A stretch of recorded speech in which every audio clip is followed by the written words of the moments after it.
Alhamdulillah. Pertama-tama mari kita senantiasa memanjatkan puji syukur kehadiran Allah Subhanahu wa taala karena pada sore hari ini Allah masih memberikan kita berbagai macam nikmatnya sehingga pada sore hari ini kita dapat berkumpul di Masjid Babul Jannah, di tempat yang dimuliakan oleh Allah Subhanahu wa taala dalam rangka untuk sama-sama memperingati kelahiran Nabiullah Muhammad sallallahu alaihi wasallam, nabi sebagai suri teladan, nabi yang paling mulia kekasih Allah Muhammad sallallahu alaihi wasallam. Insyaallah apa yang kita lakukan pada sore hari ini tidak akan pernah sia-sia di hadapan Allah Subhanahu wa taala. Bahkan kalau perlu maulid harus selalu dilakukan. Kenapa Pak? Karena kalau kita tidak lakukan ini rutin, lama-lama terkikis generasi kita. Umar bin Khattab radhiyallahu anhu berkata, "Man anfaqa dirhuma bi qiraati mauludin Nabi sallallahu alaihi wasallam faqad ahya'il Islam." Bahkan Ali bin Abi Thalib berkata, "Man azimi mauludin Nabi sallallahu alaihi wasallam la yakhruju min ad-dunya illa bil iman wa yadkhulul jannah bighairi hisab." Umar bin Khattab berkata, siapa yang membelanjakan hartanya dalam rangka untuk membacakan qiraat atau maulid Nabi Muhammad sallallahu alaihi wasallam, maka sesungguhnya ia telah menghidupkan Islam. Jadi syiar-syiar Islam seperti maulid yang kita lakukan pada hari ini, Bapak Ibu sekalian, harus terus kita lakukan. Kenapa?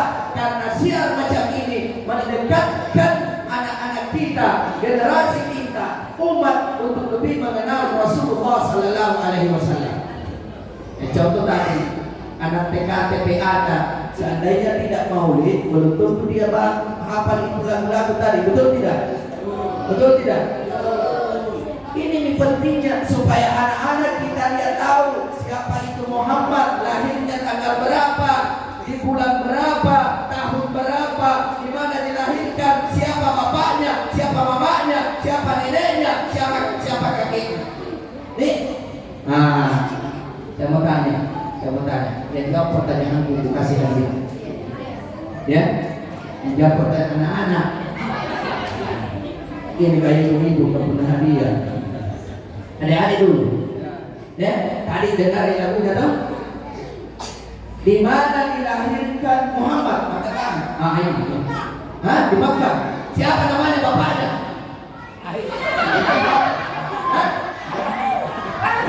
Sini berdiri. Siapa namanya bapaknya? Saya. Sini.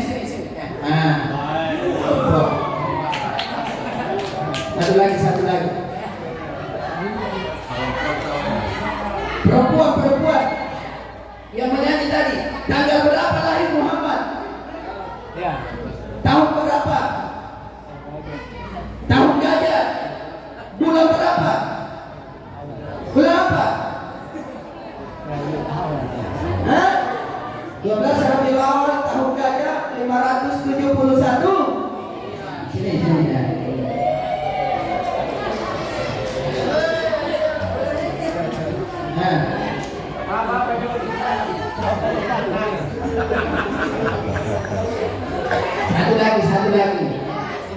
Satu lagi. Iya, kita tidak apa-apa. Berapa istrinya Muhammad?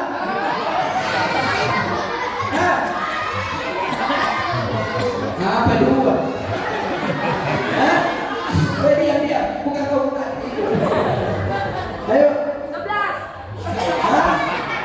3, 7. Ada apa? Ada apa? 12 nih. 12. Sebutkan. Ini pentingnya ini kita mau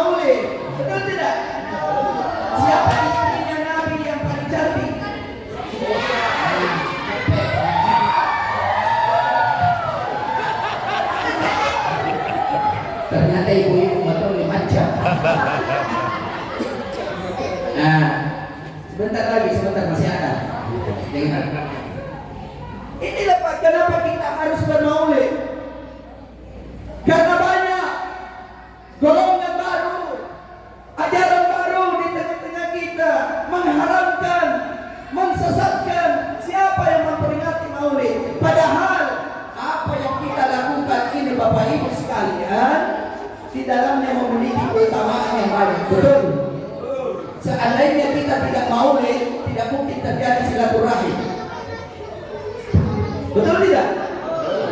Sementara Rasulullah SAW bersabda, siapa yang beriman kepada hari akhir, kepada Allah dan hari akhir, maka hendaklah dia menyambung silaturahim.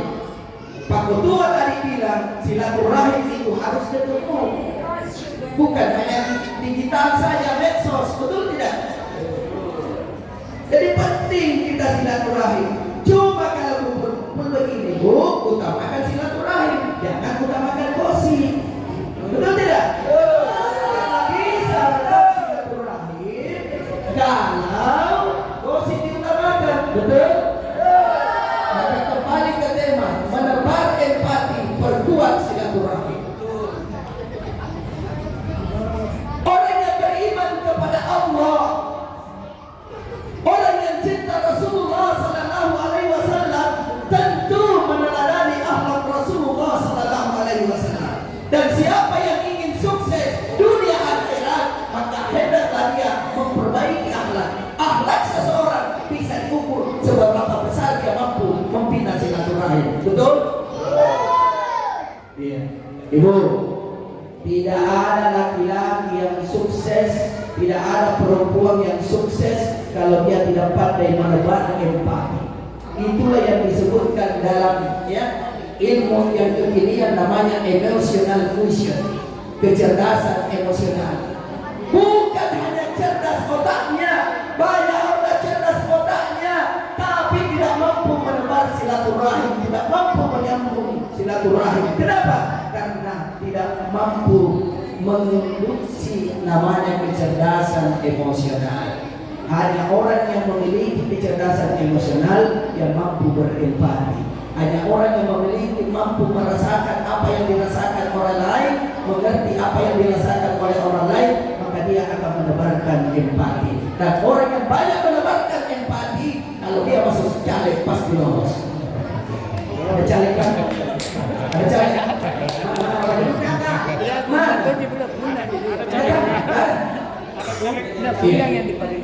Banyak baliho-baliho sekarang berkumpul di jalan-jalan, di pohon-pohon. Itu apa tujuannya? Menebar empati. Betul? Sementara batang hidungnya tidak pernah dilihat. Maka jangan pilih caleg dan tidak pernah kelihatan di lingkungan tak.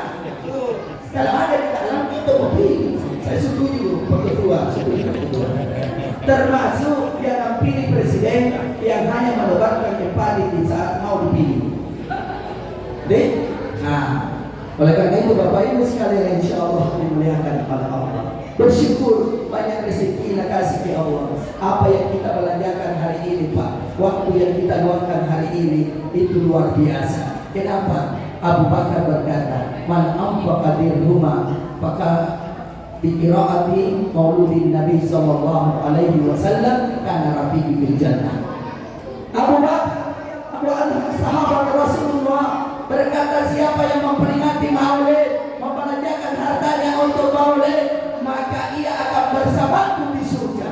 Abu Bakar adalah sahabat yang dijamin masuk surga dari 10 sahabat yang dijamin masuk surga. Itu diperkuat oleh hadis Rasulullah Sallallahu Alaihi Wasallam. Jadi siapa yang memperingati maulid, membelanjakan hartanya, menyisihkan waktunya untuk memperingati dan mengagungkan Nabiullah Muhammad Sallallahu Alaihi Wasallam, maka insya Allah surga tempatnya. Amin. Kita telah agungkan Nabi tadi, kita telah baca qiraat, kita telah baca salawat luar biasa, ya diiringi dengan hadroh yang luar biasa. Bayangkan anak-anak kita tadi itu ada ketika semua salawatan dan hadroh semua diam dan menikmati, betul tidak? Daripada di lingkungan kita yang selalu disebutkan adalah dandut-dandut yang menebar maksiat. Kan bagus kalau kita di pagi generasi kita memperlihatkan apa-apa yang mendekatkan diri kepada Allah Subhanahu wa Ta'ala. Bapak Ibu sekalian, insya Allah dimuliakan oleh Allah. Rasulullah Sallallahu Alaihi Wasallam adalah sosok teladan yang perlu kita teladani, yang perlu kita contohi dalam membangun silaturahim, dalam membangun hubungan kemasyarakatan, membangun hubungan tetangga dan kerabatnya. Rasulullah Sallallahu Alaihi Wasallam Ibu tidak pernah dendam kepada siapapun.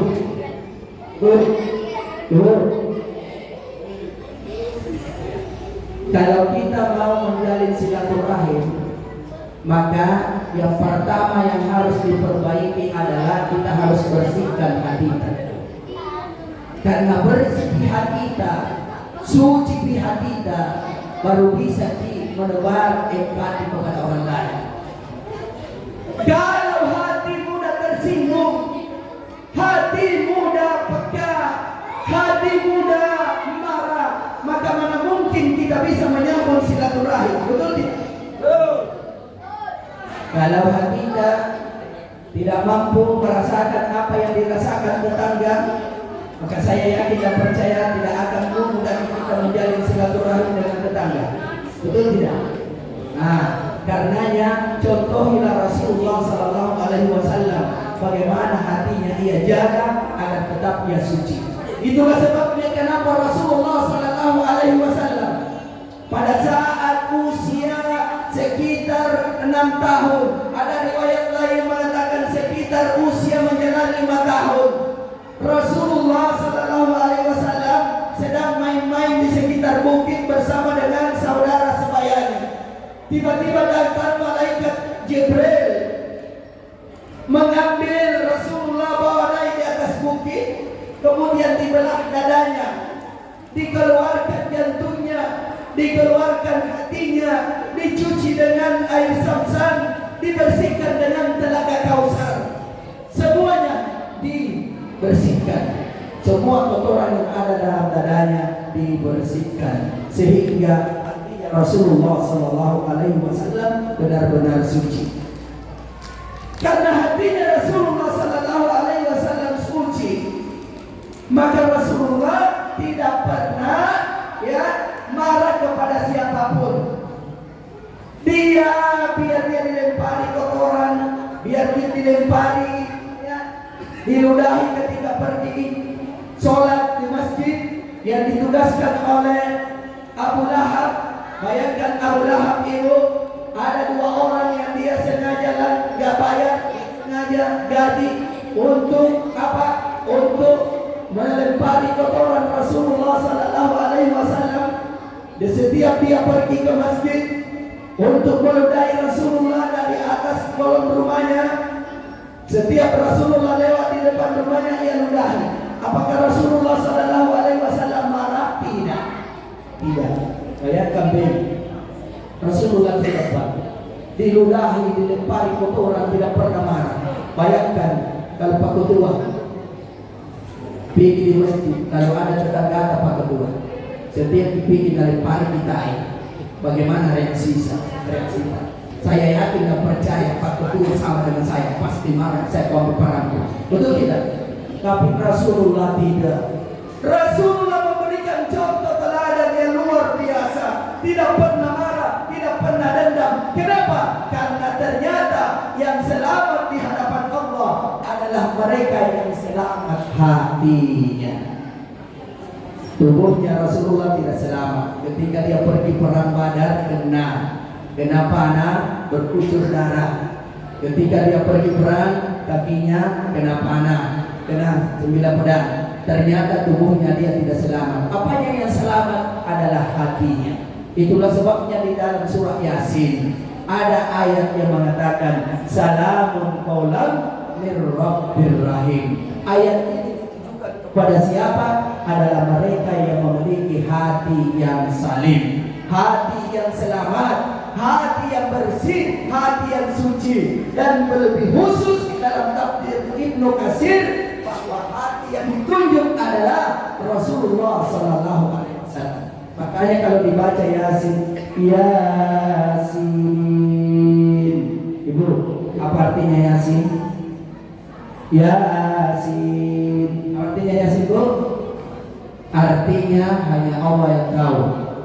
Tapi Yasin, menurut Imam An-Nawawi Al-Bani, Yasin artinya itu menunjuk kepada Rasulullah Sallallahu Alaihi Wasallam. Ya artinya hai, sin artinya hai insan. Insan yang mana dimaksud adalah Rasulullah. Kenapa dipanggil Yasin? Karena Rasulullah Sallallahu Alaihi Wasallam ternyata selamat hatinya. Cuk ya. Jadi kalau mau selamat dunia akhirat, Ibu, pertama perbaiki hati. Jangan mudah tersinggung. Jangan simpan penyakit hati. Tanda-tanda orang yang memiliki penyakit hati, kurang syukurnya. Bukti kurang syukurnya, urusannya orang lain yang urusi. Betul? Tetangga beli kipas angin, dia tak putar pelihatannya. Tetangga beli kipas AC, dia yang kepanasan. Tetangga beli mobil, dia yang beli botres. Tanda-tanda memiliki penyakit hati. Orang yang memiliki penyakit hati tidak mudah menyambung silaturahim. Maka mari tebarkan empati. Apa yang dirasakan tetangga boleh jadi hari ini di tetangga kita, yang mana itu tetangga menurut Rasulullah, yaitu 40 rumah di belakang, 40 rumah di depan, 40 rumah di kiri, 40 rumah di kanan. Boleh jadi di sekitar kita, mungkin kita memiliki rezeki yang banyak, rezeki yang ada, tapi apa yang terjadi? Ternyata di tetangga tak ada yang kelaparan. Maka perhatikan di sekitar kita, karena itu akan menjadi tanggung jawab di hadapan Allah Subhanahu wa Ta'ala. Dan bukti bahwa kita memiliki hati yang bersih, hati yang suci, salah satu bentuk menebar empati di lingkungan masyarakat kita adalah, betul apa Nabi bilang tadi kedua, ya, upayakan kalau bisa lah, kalau tidak bisa gotong royong bersihkan lingkungan, jangan dibuang sampah di sembarangan tempat, betul tidak? Salah satu bentuk empati kita kepada tetangga adalah kita bersihkan ya selokan kita. Jangan biarkan sampah ada di bawah selokan kita. Karena kenapa? Kalau musim hujan itu sampah yang ada di selokan sebentar bawa ke air pergi ke tetangga yang lain, betul tidak? Jadi karenanya Bapak Ibu sekalian, siapa yang ingin selamat dunia dan akhirat, maka hendaklah dia menyambung silaturahim. Bahkan siapa yang ingin dibanyakan rezekinya, diluaskan rezekinya, maka hendaklah menyambung silaturahim. Dan siapa yang senantiasa memutus silaturahim, maka tertutup baginya pintu surga. Ibu, tidak dikatakan orang beriman kalau ada bombek. Tidak dikatakan orang beriman kalau ada bombeknya. Tidak boleh baku bombek. Ya, anjuran baku bombek menurut Rasulullah paling lama 3 hari. Iya, pasti kita manusiawi, pasti kita kesal. Ya, pasti kita kesal. Tapi kekesalan kita jangan sampai berlanjut. Cukup 3 hari. Gak susah itu kalau banyak bombek, betul tidak? Bayangkan pergi di pesta, nah banyak bombek, diundang di tetangga untuk perkawinan anaknya. Ternyata yang natemani teknan atau alias makbesan, ya ternyata bombeta. Terus sudah bagus di pakaian pergi di gedung pesta. Tiba-tiba yang jemput tamu, jajaran tamu itu, yang penjemput tamu 5 orang bombeta.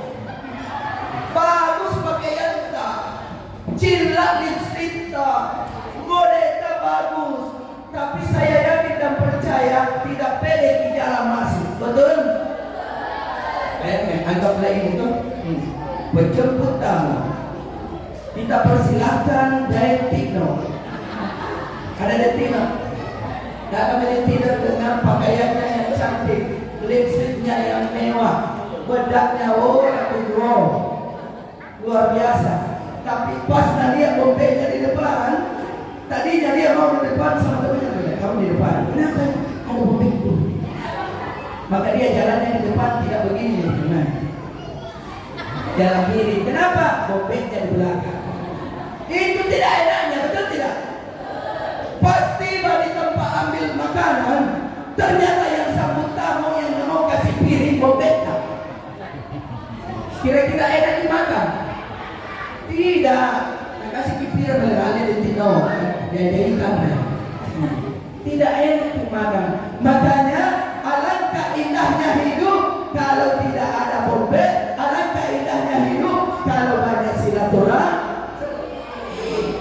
Iya. Siapa yang banyak silaturahim, insya Allah banyak rezeki. Iya. Ibu, saya yakin dan percaya kita semua ini turut berpartisipasi. Turut berpartisipasi.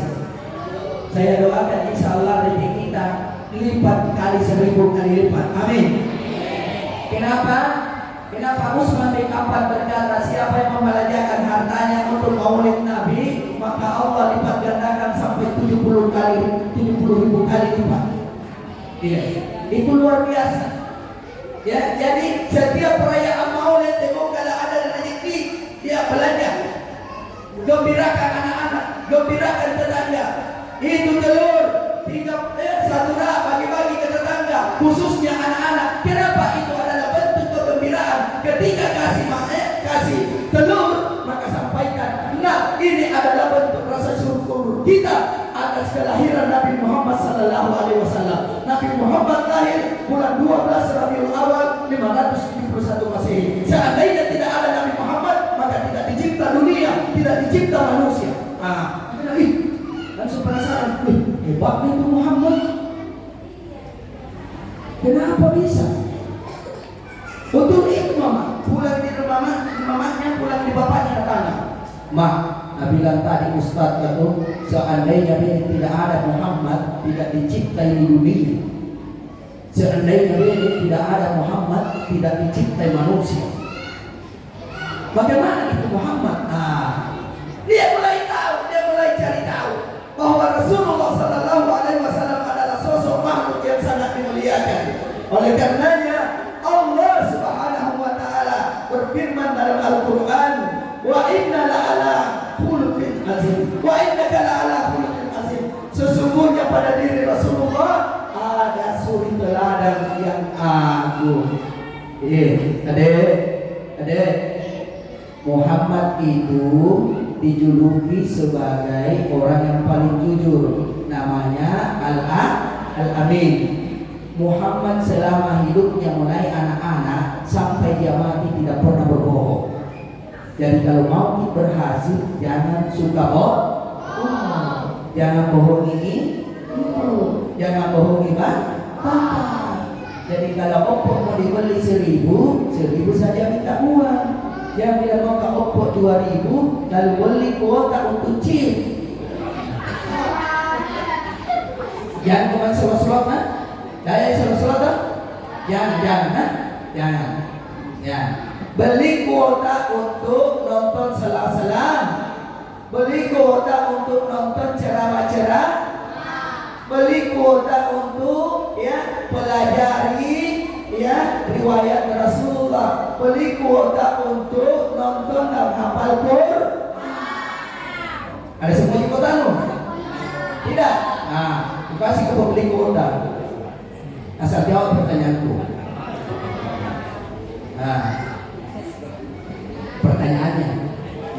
Pertanyaannya, umur berapa Nabi diangkat dari Rasul? Sini 40. Caranya. Siapa namamu?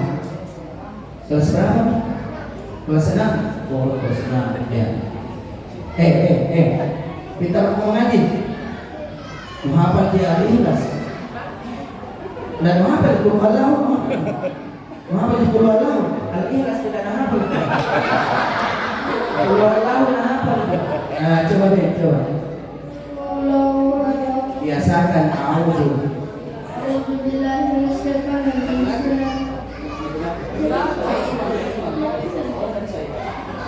Bismillahirrahmanirrahim. Qul huwallahu ahad, Allahu samad, lam yalid wa lam yulad wa lam yakul lahu kufuwan ahad.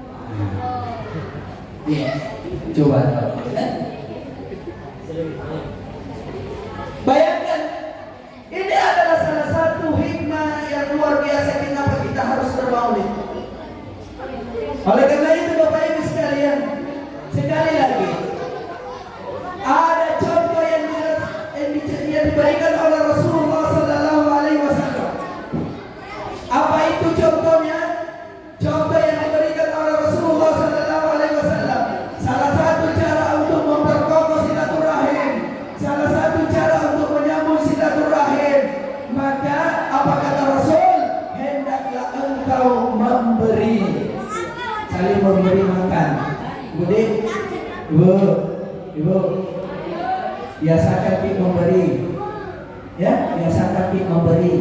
Karena kalau kita memberi, Allah kita juga pasti menerima. Siapa yang rajin memberi, maka ia pasti akan menerima. Jangan berharap menerima kalau tidak pernah memberi. Betul tidak? Rasulullah Sallallahu Alaihi Wasallam memberi kepada siapa saja. Setiap hari tidak pernah lepas dari sedekah. Bahkan Rasulullah bersedekah kepada orang yang benci dia. Disebutkan dalam riwayat, ketika meninggal Nabita, Nabi sudah meninggal. Datang Abu Bakar kepada anaknya Aisyah. Lalu bertanya, ya Aisyah anakku, adakah amalan atau perbuatan Nabi yang selama ini saya tidak tahu dan saya belum pernah lakukan atau contoh? Maka apa jawaban Aisyah? Ada ya Abi. Apa itu? Rasulullah itu setiap habis sholat subuh dia bersedekah. Kepada siapa dia bersedekah? Kepada pengemis buta yang ada di pasar. Setiap habis sholat subuh dia pergi ke pasar, dia bawakan makanan. Ternyata Pak, ini yang diberikan sedekah adalah orang yang benci Rasulullah Sallallahu Alaihi Wasallam. Pengemis buta, tua, tapi dia sangat benci kepada Rasulullah Sallallahu Alaihi Wasallam. Setiap dia pergi di pasar dibawakan makanan. Begitu tiba di pasar, Rasulullah menuju ke tempat pengemis itu, sudah didengar teriakannya sang pengemis. Dia umumkan kepada seluruh orang-orang Makkah yang ada di sekitar pasar. Lalu berkata, ya penduduk Makkah, jangan kau percaya Muhammad. Muhammad itu pembohong, Muhammad itu pendusta, Muhammad itu penyihir, Muhammad itu gila. Jangan kau percaya. Nak dibantu belum Muhammad, dibantu Nabita. Nah karena apa sedikit itu bilang, jangan kau dengar Muhammad nah, jangan kau percaya Muhammad nah. Dia itu pendusta, dia itu pembohong, dia itu gila.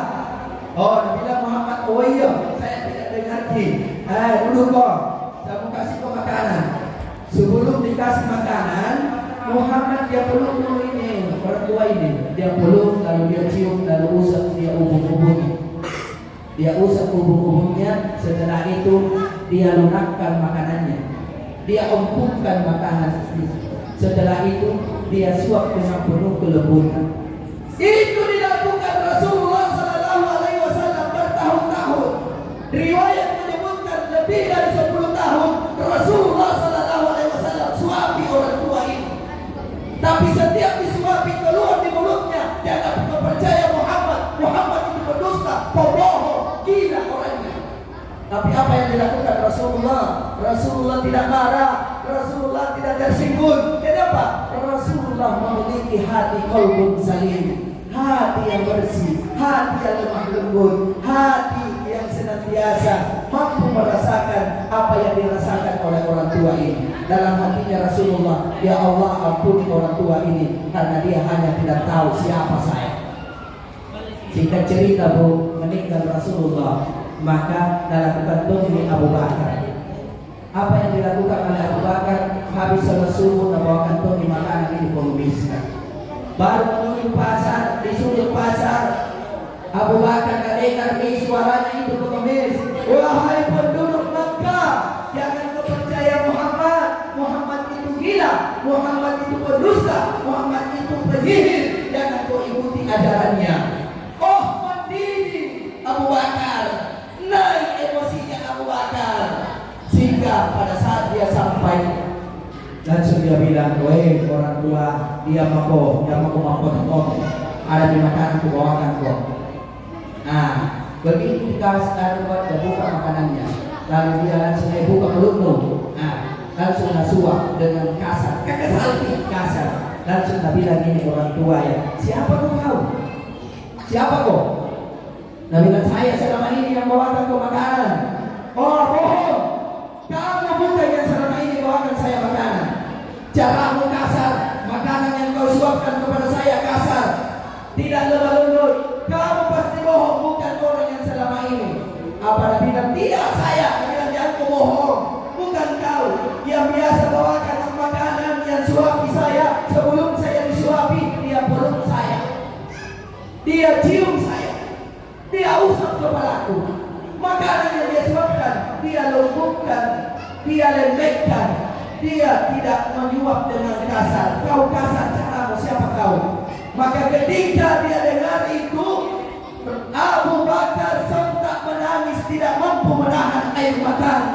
Dia menangis terseduh-seduh dan berkata, wahai orang tua, orang yang suapi kau selama ini, orang yang kau benci selama ini, orang yang kau bilangi gila selama ini, yang kau bilangi pendusta selama ini, itulah Muhammad Rasulullah Sallallahu Alaihi Wasallam. Apa yang terjadi, ibu?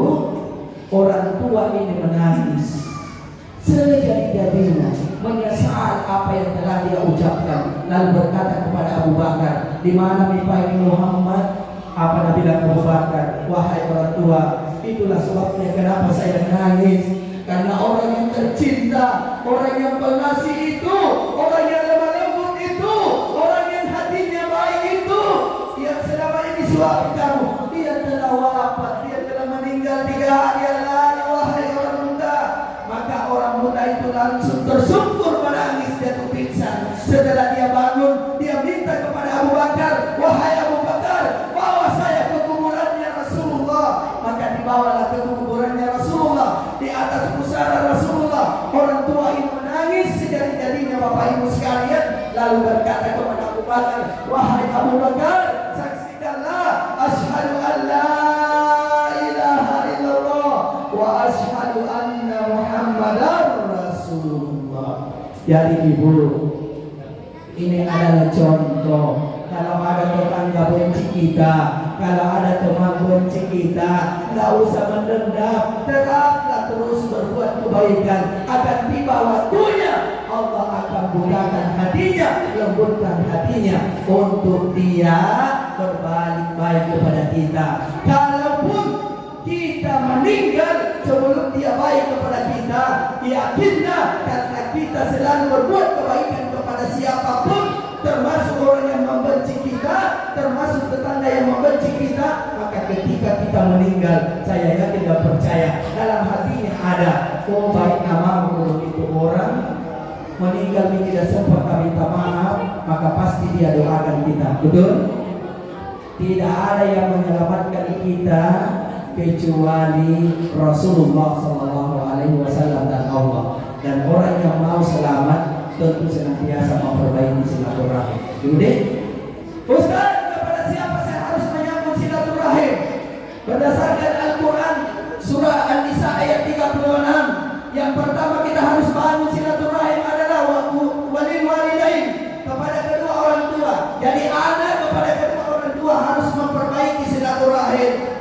Banyak anak kalau sudah kawin biasa dia lupa orang tuanya, betul? Ya, yeah. Jangan lupakan jasa-jasa kedua orang tua kita. Bahkan syarat untuk membelanjakan harta yang pertama yang kita harus utamakan adalah orang tua. Jadi perbaiki silaturahim.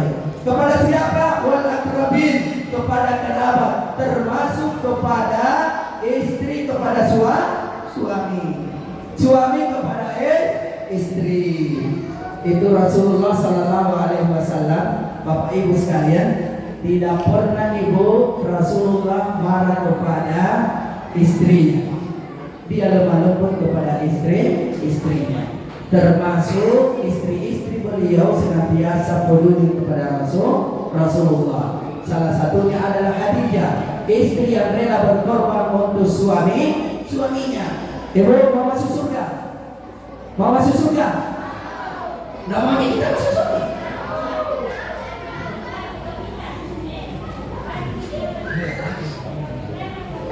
Kalau mau masuk surga, hormati suami kita.